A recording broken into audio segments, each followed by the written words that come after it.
If I could share one message with the world, it would be stop being afraid of doing things that you're not good at. I think that we live in this age where social media is constantly bombarding us with people who are incredible at all kinds of things, whether it's art, whether it's sports, whether it's whatever. And it unconsciously drills into us that things aren't worth doing unless you're amazing at it. And I think that that is so sad because there's so many amazing, wonderful things to enjoy and to do in this world that we might not be doing just because we're afraid that if we try it, we won't be very good at it. 5 years ago, I started taking art really seriously. I had always liked art but never really done very much with it, but I realized that a passion of mine was being able to make visual art to put in the world. I wanted to make things that made people feel the way that the art that I was consuming made me feel. I am still so deeply entrenched in the growing pains of this process of learning this skill that is not something that I was ever professionally taught, but oh my gosh, do I get so much out of it. I started a small business because I love it so much that I wanted to find a way to make it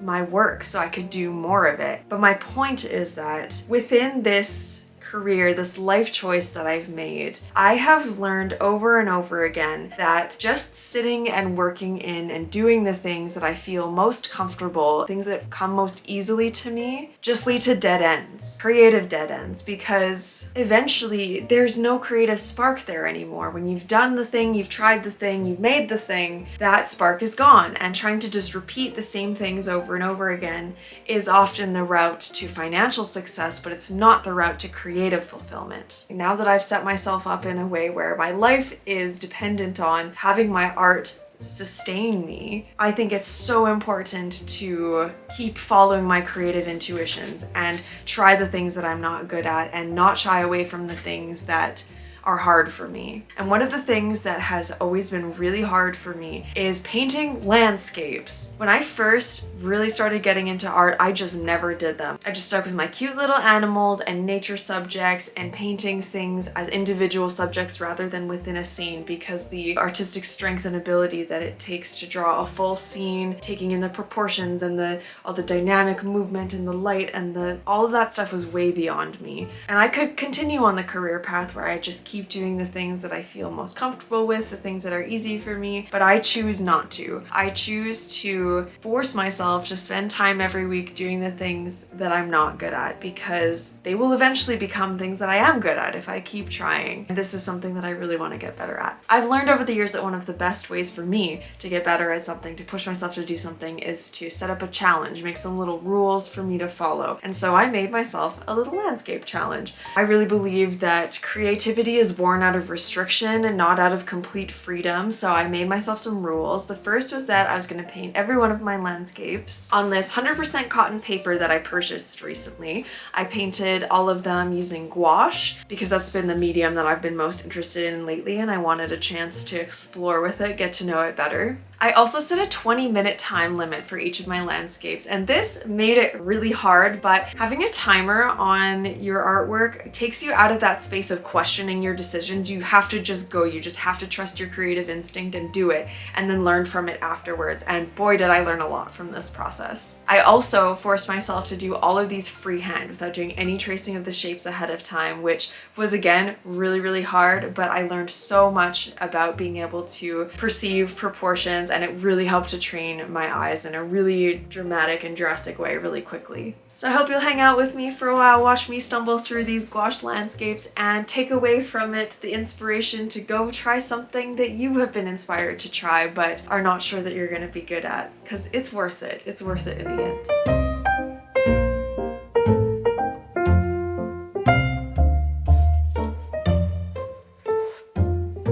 By the time I did a couple of paintings, I really got into the flow of my process, but for the first one I didn't quite have it down yet. Like for this one, I was trying to use my little tabletop easel, thinking that it would be a good ergonomic angle to work with. It was not. I ended up taping them down to my desk for the remainder of my paintings, but it was a good place to start. I learned a lot in this first one. One of the things that I knew I wanted to use this challenge to help me practice was taking advantage of using a wet medium like gouache, and the way that when you use it when it's watery, it kind of diffuses and becomes very blurry, using that to my advantage. So what I'm doing in these first few stages is trying to make like the blurry background layers, which when you look at a photograph, the things in the background are out of focus and the things in the front are in focus for the most part. So that's what I'm trying to emulate using the gouache. One of the challenges, or maybe the strengths, it's kind of both at the same time, of the cotton paper is that it takes a really long time to dry. So I was having to be really careful about making sure that I was using either my heat gun to let things fully dry in between when I wanted to do a new layer that wasn't going to blur into the previous layer, or waiting a long time to make sure it was completely dry.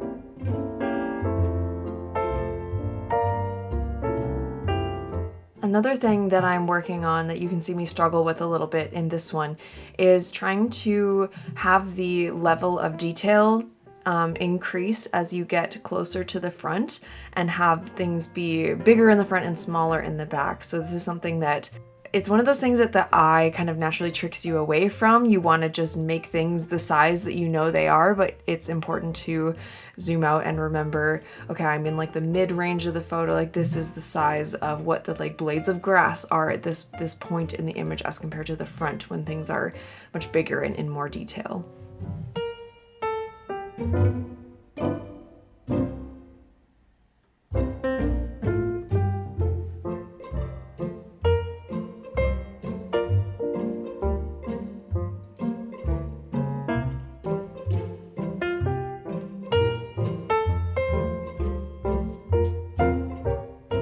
In my first piece, I ended up kind of working on it stage by stage from top to bottom, whereas with this one, I decided to do a full blurry gradient background for the whole landscape and then added layers on top of that. I think both approaches are great and work well in different contexts. It really depends, I think, on what you want for like an underpainting to work with as you're going through the piece. Like this one already had like an underpainting of like the first layer of color for the whole thing. So depends what look you're going for. I think it worked out pretty well with this one.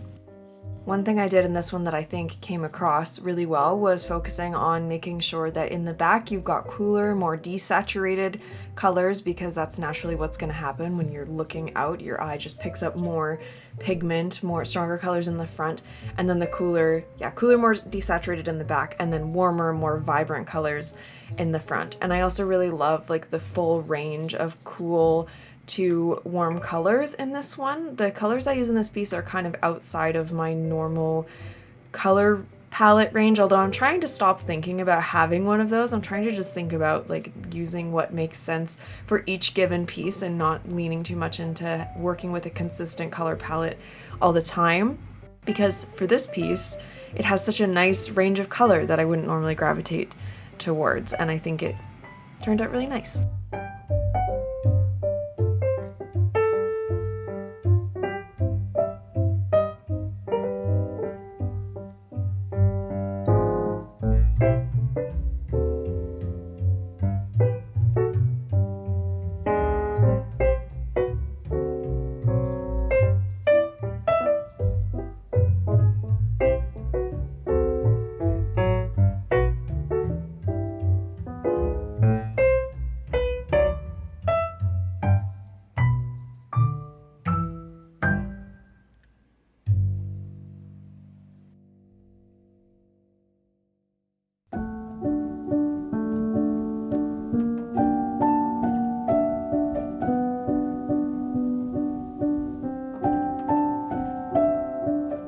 Because it's winter right now, I definitely found myself gravitating towards more wintry scenes for my references, and this is definitely the winteriest one so far.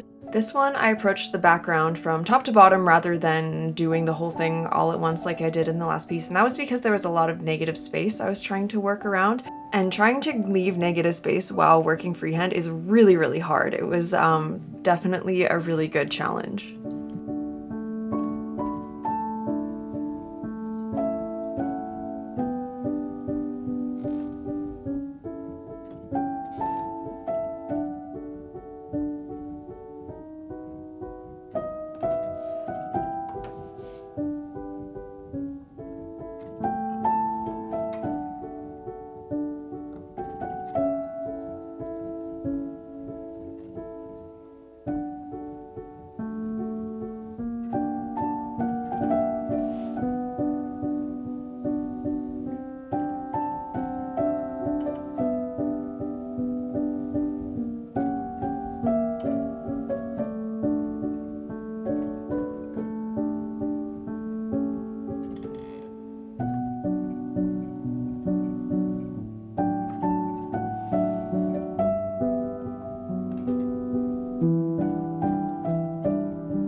This one is my favorite one that I did out of all 10 that are in this video. The pink underpainting just was such a good idea. I've been seeing so many pieces come up on my Instagram feed of people using pink underpaintings, and I was like, why not me? Why am I not doing that more often?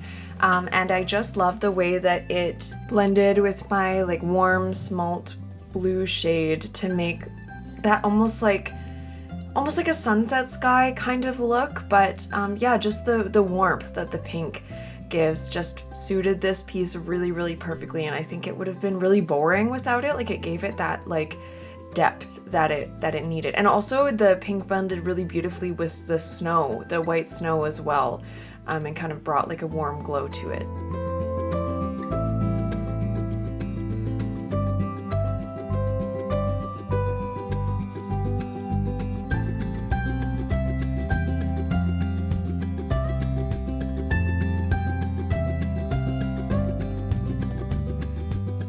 One of the challenges of this piece was that within the references there was a lot of depth, like you could see some trees off in the distance, and then there were like the focal trees up close, so trying to make it obvious where where the trees stood in terms of depth in the image, that was a little bit tough. But I think, because mine, I think if you just look at it, you can't really tell that it's meant to be that way, but it doesn't really detract from the look of the piece overall. But I really like the way that I started with like the darkest color, like a really deep blue, and then I go in here and add even more of like a darker shade, and then I come in with the white on top, and then the highlights being added in later, blending in with the dark that's already there, kind of just creates this natural like highlight, mid-light, low-light situation happening. So the key to it though was really like wet, fresh white gouache rather than trying to use just re-wetted, dried white gouache.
This is the part where I have to acknowledge for myself that the artist's journey is not linear. Like, you don't make one good piece and then the next one's going to be good and the next one after that's going to be better. It just doesn't work like that, because I really loved the last one and I'm still really proud of it. When I look at it, I'm happy with it, and it was a fluke because I wasn't necessarily trying to make something that I'm happy with.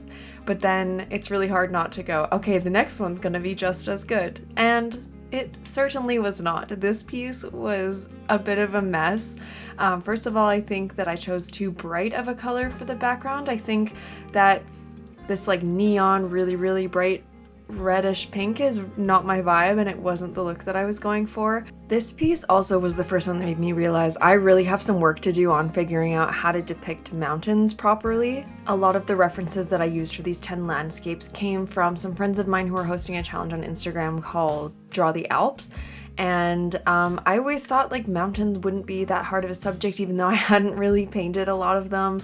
Like, they just seemed like they would be simple, but they actually really force you to pay really close attention to highlights and shadows. Otherwise, they just don't look right. They don't look like mountains. And that's kind of what I learned through this process, is that going on my default functioning, which is just like look at the image, paint what you see, and try and like not let tricks of the eye guide you the wrong direction. But I was finding that like mountains in particular, there's a lot going on that you really have to pay attention to and make sure that you are able to depict and simplify in ways that make sense for your particular piece. Otherwise, it's just not going to look quite right. And that was the experience I had with this one for sure.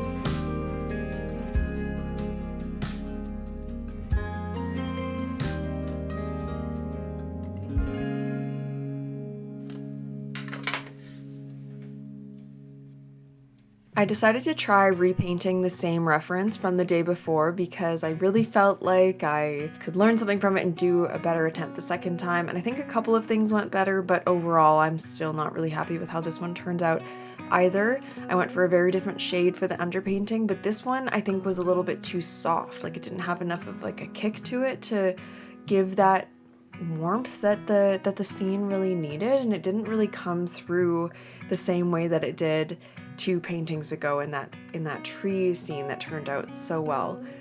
One thing that I think I did get right in this one is that on this one, when you look at those black mountains that are kind of in the midground, I carved out where the shadows were with the light source coming in from like kind of over on the right side, and that made that part of the piece look a lot better.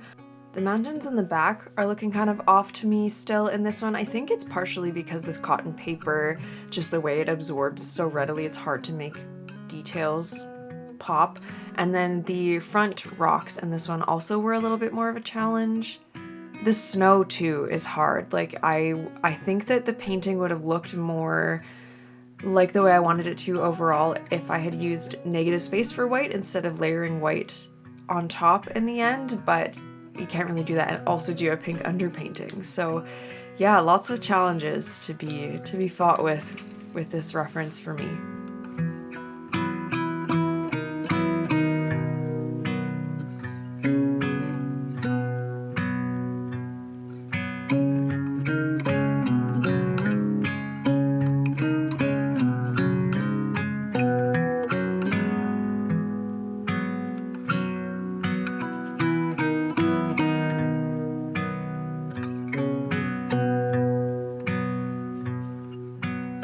I think this one might win the award for ugliest of the ugly practice landscapes. But I learned a lot, and that was the point of this. So I started with an orange underpainting because I was just playing, just experimenting, trying to see how it would turn out, and trying to do the sky like right over top of the orange underpainting was interesting. It turned out very strange, and my colors in this one overall are just, I don't really even remember like what I was thinking. Like the cool blue and the cool green over top of the orange just make for like a very particular kind of look that was like not what I was necessarily going for. The sky I think turned out really interesting, but not what I was going for, so it's hard for me to appreciate it. But there are some really cool things going on in the sky that I think the orange underneath helped with, because it created some like very desaturated gray tones in with the blue because of mixing the blue with the orange.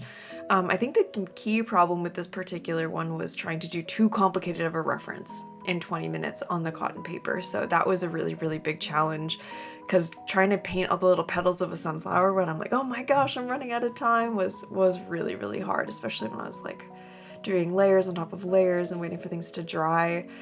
This is a reference I definitely want to revisit when I'm not on a time crunch and try a different color of underpainting. yeah, I tried to add in the buildings that were in the background just for some extra interest and texture, but adding those in as late as I did didn't really work very effectively. But yeah, it was a big learning curve, this one.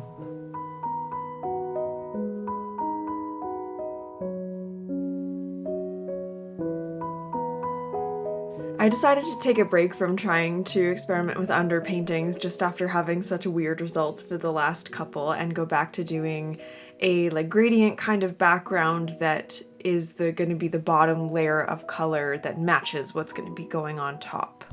The reference for this one was a picture that I took last summer while we were on a ferry going to a really small island called Cortez. It's one of the really tiny islands that is just off of Vancouver Island, but you have to take 3 ferries to get there because it's like 3 degrees of island away from the mainland. It was a really, really beautiful place. I got lots of photos that I have been really inspired by from there. And it's always really nice to just paint your own photos. I'm hoping to grow my collection of reference photos for myself that I've taken, because those are always my favorite things to paint from. I find them the most inspiring. They feel the most authentic. One of the things I found the hardest in doing these paintings was getting the level of detail small enough for what I felt like was necessary for different parts within the image, and it kind of became that adding colored pencil in the end was vital for me being able to do that. Otherwise, the image just overall looked kind of blobby and lacked the like precision that I needed. So in a way, I was kind of breaking my rules a little bit, but also it's my own challenge. I can do whatever I want. So the colored pencil really helped bring the details of this one together.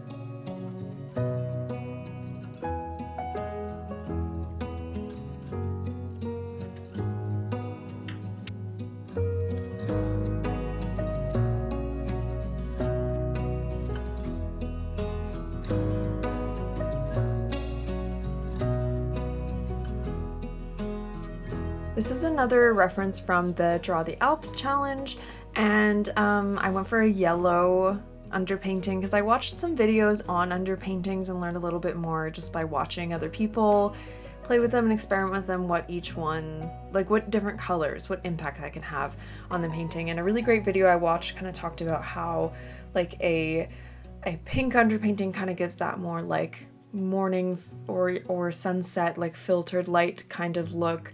And then a blue underpainting is more like nighttime. When you have highlights, they become more cool, which is more characteristic of like a nighttime light. And then yellow, to me at least, what my understanding or what I feel about it, at least at this point in time, not having played with it a lot, is it gives like a morning, mid-daytime bright kind of look. Like to me, this painting feels like it's probably at like 10 or 11 in the morning, just with like the level of light and how the yellow kind of impacted everything. Overall, I like a lot of things about this piece. I think the details came in nicely. I like the way that I was able to carve out some of the darkness without giving like too much detail, and like the shadows of the trees looked kind of cool, but the mountains in the back ended up just looking like clouds, I think partially because I did let the bottom layer of the white blend in with the blue, which gave more of like a cloud-like effect. But overall, lots of good things, lots of things to learn from this piece, but lots of good things came out of it.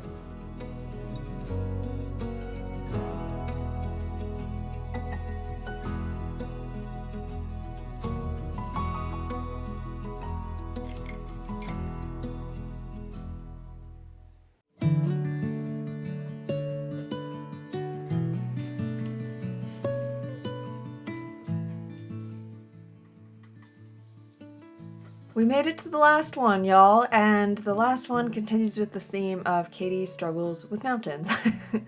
I experimented with shades of blue to decide how I wanted to mix the blue that I was looking for the background of this one, and then kind of mixed up background techniques by doing this like orangey yellowy underpainting for what was ultimately going to be like more of like a brownish mountain range over top. What I learned from this one, and what I think would have made it a lot better, is if I had left out, used the background that I already created that is like pretty light and then left out space for where I wanted the highlights to be rather than trying to put white on top. That was kind of one of my consistent lessons that I learned through making these pieces, was like picking and choosing when to add white versus to leave negative space. And I definitely learned a lot about that skill through making these pieces. This one had a really dark foreground, so I had to layer on a few times to really get that full contrast. And then again with this one, mostly because I think that I didn't get to the levels of highlight to low light that I was looking for with the gouache because of the techniques I tried to use. I ended up having to go on with colored pencils to try and salvage this one to make it something that I could be happy with in the end. But overall, it was just another big learning experience.